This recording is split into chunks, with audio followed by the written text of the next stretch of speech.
everyone, welcome back.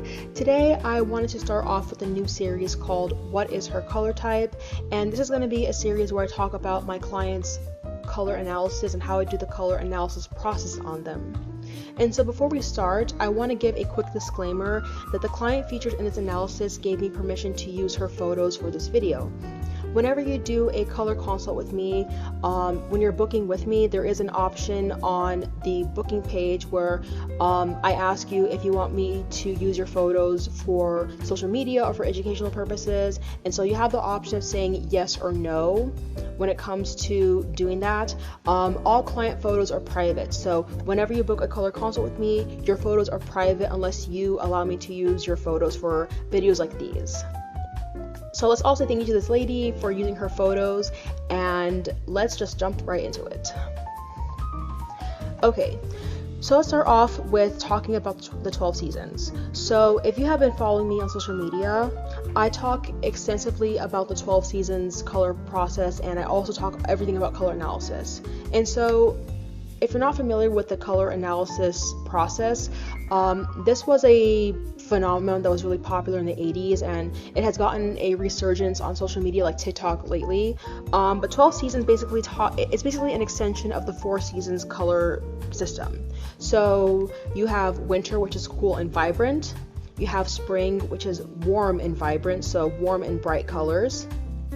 You have autumn, which is warm and gentle and muted, and you have summer, which is cool and muted. And so I want to talk about the process and how I do things differently from 12 seasons. Now, I have noticed that there have been some people out there that have been confused, or they have been mistyped, or they feel like they may be something like between 2 seasons. And I identified what the problems are. So in 12 seasons, you have 2 steps, right? Step number 1, you determine if someone is warm or cool. So if someone looks good in oranges and peaches and yellows and browns, they are warm. And if someone looks good in hot pink, blue, purple, black, they are cool tone. And so step number 2 is where the problem happens, right? It's high or low contrast. Now in 12 seasons, high or low contrast incorrectly correlates contrast as chroma, right? That could not be any further from the truth, right? Chroma refers to how bright or muted someone's skin appears to be, right? So if they're vibrant or if they're soft. They think that they have this idea that chroma refers to how dark or light contrast is, right? And so I will use myself as an example. So if you ever seen me, or if you ever see what I look like, I consider myself to be cool and muted, right? So my skin undertone is cool and soft. It's not bright or vibrant. So I am a summer, right? But in the 12 seasons, summer really does not have a place for me because I have the darker hair and I also have like the darker eyebrows. And so people with my type of coloring would be placed as a deep winter, right? Because of the high contrast that I have. Unfortunately, there is no deep summer in 12 seasons. The closest is cool summer, but cool summers are a little bit too medium depth. They're like not too dark for me, right? And cool summer is often, the people who are cool summer often have pink leaning skin, blue eyes, green eyes, mushroom brown hair, stuff like that. And for someone like me, I would be placed as a deep winter. But deep winter, it is cool tone, but it doesn't really work well for me because some of the colors are too bright. And not to mention that the deep winter has warm colors like yellow, right? And if you watch my video where I talked about Lupita Nyong'o, I mentioned that there is no such thing as cool yellows, right? I don't care if a yellow looks cool. I mean, this looks like a cool green. It's not even a yellow, but really, yellows are warm, okay? Yellows are warm, blues are cool, right? And that's my color system. So I developed my own color analysis system based on the common problems I see in 12 seasons, right? And so the way how it works is that it's much more of a personalized approach rather than a box approach. So 12 seasons, they often try to put people into 12 different boxes, but I feel like color should be more of a personalized, stepwise approach, right? So step number 1, we determine if you are warm or cool. So just like 12 seasons, we are warm or cool. Number 2, olive or rosy. Now, I will be talking about this in a moment, right? But I feel like olive skin is extremely misunderstood. A lot of people, there are some people that think that olive is exclusively warm, or there are some people that think that olive is exclusively cool. Olive can be either warm or cool, and I will explain to you in this video. I will get to it, don't worry. Bright or muted. So chroma, right? Chroma refers to how bright or how soft the color appears. So bright colors would be something like royal blue, royal purple, bright yellow, bright oranges. Those are bright colors, and muted colors are soft, gentle colors. So peaches, browns, grays, soft navies, those are muted colors. And then contrast, which is different from chroma. Contrast refers to how dark or light the color is depending on the person's hair color, eyebrows, the whites of their eyes, the whites of their teeth, their skin tone, etc. And then the facial features, which it's not as important as warm or cool, but I decided to mention this in my system. I kind of feel like a person's facial features, they kind of correlate with how gentle or how soft a color should appear versus how dark or heavy it is. So for example, excuse me, for example, if someone has softer, gentler facial features, like soft, like lushness, like soft flesh, or softer cheeks or rounded eyes, they can wear more fresher colors, softer colors, soft pastels, slightly brighter colors. And if a person has more chiseled, defined, or more firm facial features, they can wear heavy neutrals or darker colors or earth tones, right? And so keep in mind, I'm still working on the system, I'm still developing on it, but so far I do have a clear sense of what the priorities are. And so let's prioritize the first step, right? So let's talk about the first priority, which is temperature.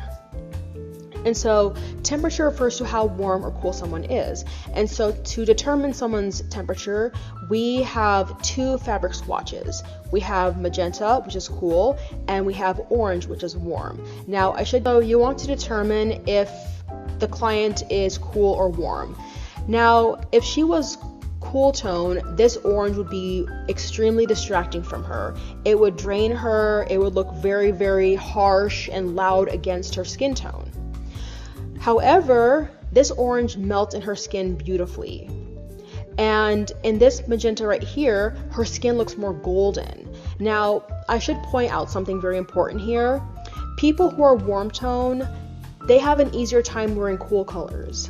People who are cool toned, like myself, we have a hard time wearing warm colors, because when I wear, or when cool tone people wear warm colors, we tend to look more ashy, gray, sick, more blue.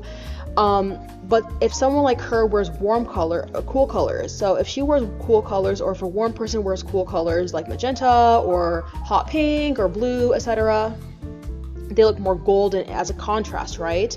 And so I have determined that she is warm tone, and you can see how the orange melts in her skin. It looks so beautiful, right? So she is warm tone. Step number 2. Okay, so I'm going to talk about this in a moment, but step number 2, olive or rosy. So I mentioned before that there has been, if you're on YouTube or on TikTok, there have been some videos talking about olive skin, and so my response is this: olive skin can be either cool or warm, right?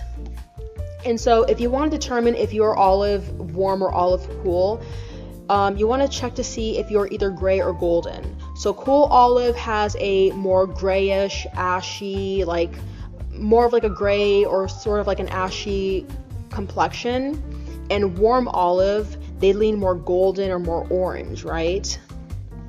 And so for this lady right here, she has a golden tone to her skin. She's very golden.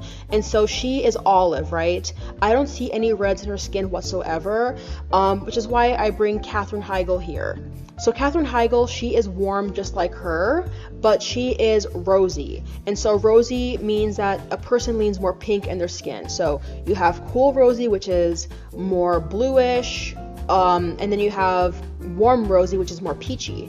So Catherine's skin is peachy, so she is warm rosy. And the lady right here, she is golden, so she is warm olive. And so this brings me to this photo of her with this burgundy hair color. The reason why I wanted to talk about it is because when it comes to hair color, people with olive skin, they look better in golden colors or more ashy, like ashy tones or golden tones in their hair. Little to no red, right? Whereas when I gave her color analysis results, she asked for hair color advice. And so I told her that she would look amazing in like golden brown, golden blonde, or caramel colors because she has a warm olive skin.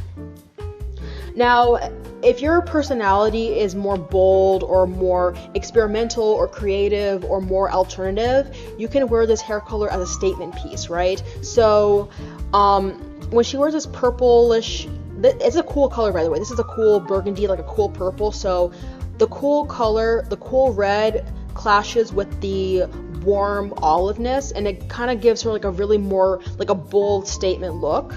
And so if that's your personality, you can go for it.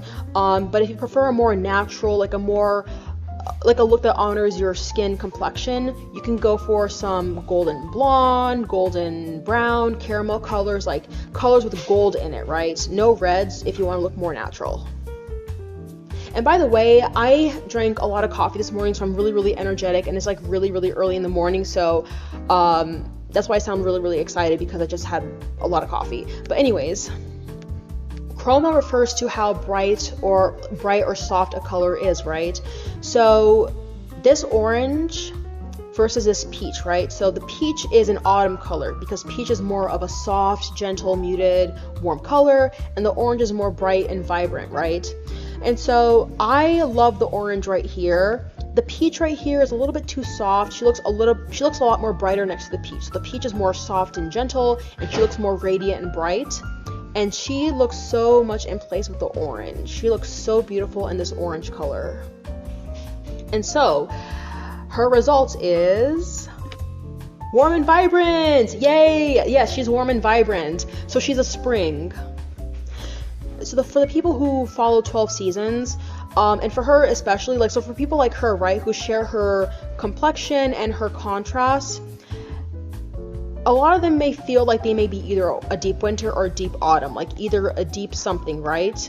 Because in 12 seasons, the springs are often categorized as either having blonde hair and blue eyes or red hair and blue eyes, right? There's no deep spring in 12 seasons. I do wish that there was a deep spring. I know that there have been some efforts like 16 seasons, stuff like that, but there is no deep spring, and so oftentimes people like her would place themselves as a deep autumn or a deep winter, which, by the way, she did tell me in her email submission that she was placed as a deep winter, like someone told her she was a deep winter, and I can see why, because she has the black hair, and black is a cool color, right? But I want to make something very, very clear. Hair color does not correlate to temperature, right? Your skin undertone determines your temperature. Because like I showed you before, she is warm and vibrant. Her skin is very warm and very bright, and so these colors, like these darker colors, will look beautiful on her, which, by the way, it brings me to contrast. So contrast refers to how light or how dark or medium that you appear and how your color should correlate with the contrast. So she's dark contrast, so she has the dark hair, the dark eyebrows, and the lightish skin, so she looks beautiful in darker colors. And so these colors right here are perfect for her, especially this bright tomato, like this dark tomato red, because she is olive, which means that her skin leans more green, and because red and green are opposite on the color wheel, because she has greens in her skin, this red looks so beautiful on her. So tomato red is your power color. It would look so gorgeous on you. So I wanted to talk about the facial features and how it impacts the visual weight of the colors, right? And so if for people who have softer, delicate facial features, they can wear brights and pastels. And for people with more firm or defined facial features, they can wear dark neutrals or heavy earth tones. And the reason why I wanted to talk about it is because I kind of have a theory about how shapes and geometrics, they affect the shadows and how it really, how the shadows affect the colors, right? So here's what I'm talking about.